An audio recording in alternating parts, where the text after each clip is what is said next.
Working safely with hazardous chemicals requires proper use of laboratory equipment. Conducting scientific experiments is fun, but at the same time, it can be hazardous. So there are many ways to be mindful and cautious while dabbing with science.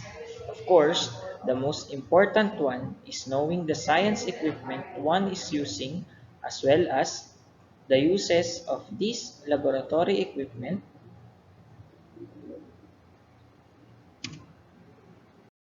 First is the beakers. So beakers hold solids or liquids. So it has a very poor accuracy, should only be used to estimate volume. So note the size, capacity, so which in this case we have 250 ml, 600 ml, 150 or 50 ml.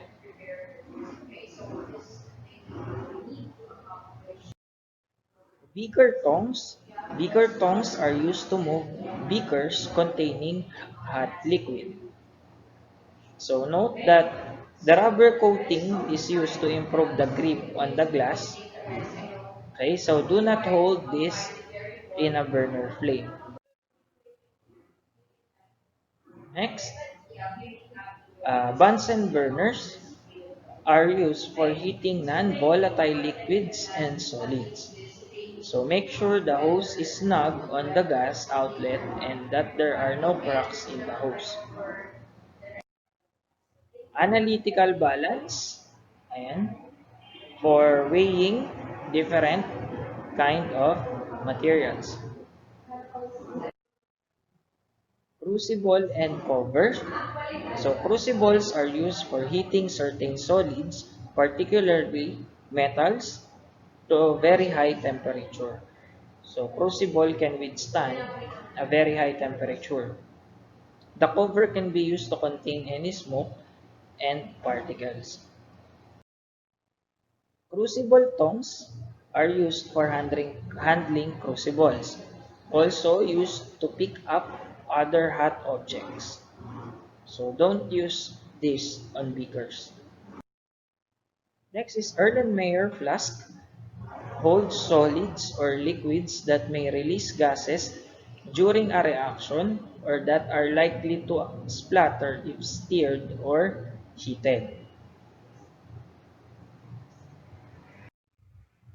Evaporating dish is used for heating stable solid compounds and elements, as well as for evaporating non-volatile solution.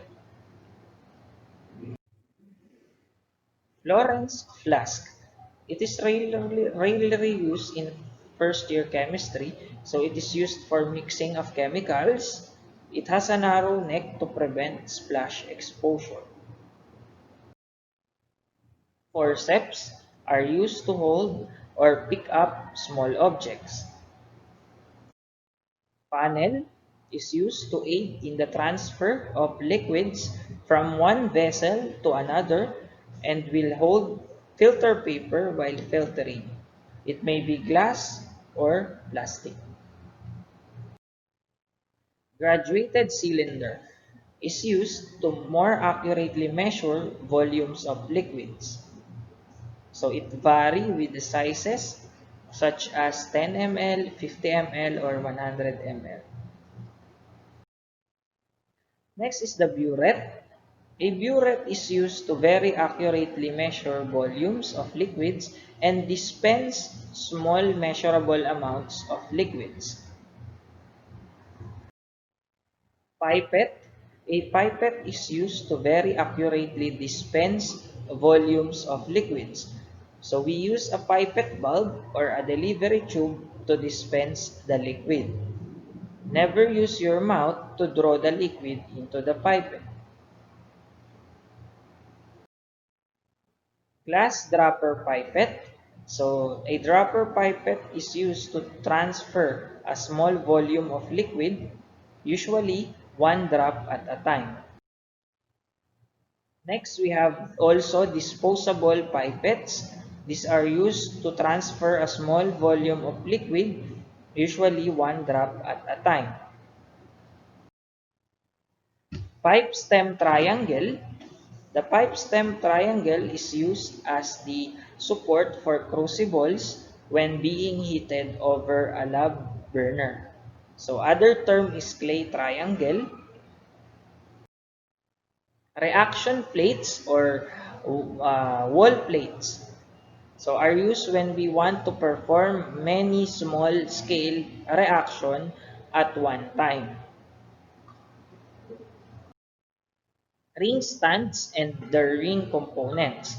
So ring stands are a safe and convenient way to perform reaction that requires heating using a lab burner.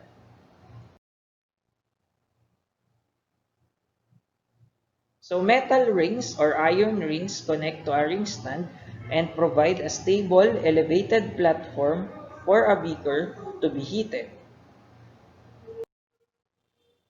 So test tube clamps are used to secure test tubes for distillation columns and to secure burettes to the ring stand. Wire gauze sits on the iron ring to provide a place to stand a beaker.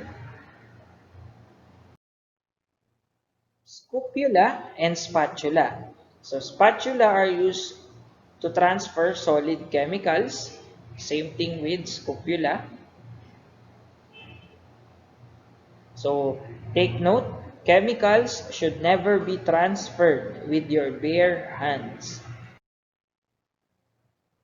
Steering rods. So steering rod is used to manually steer solution and for assist in pouring liquids and to transfer a single drop of a solution. So some of the steering rod have a rubber policeman tip to remove precipitates.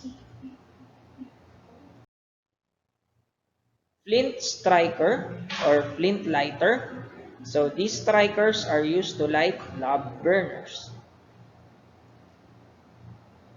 So the flints on the striker are expensive, so that's why use it carefully.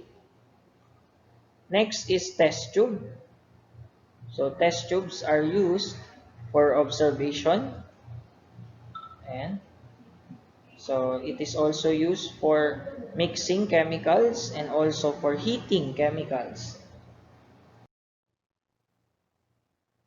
Next, rubber stoppers are used to seal a reaction vessel, which could be a flask or a test tubes. Test tube brushes. Test tube brushes are used to clean test tubes and graduated cylinder. So it vary with sizes. Test tube holder, a device used to hold test tube. Test tube racks are for holding and organizing test tubes on the laboratory counter. Wash bottle are used to rinse solids from other equipment when trying to conserve the solid, for instance, from the inside of a test tube.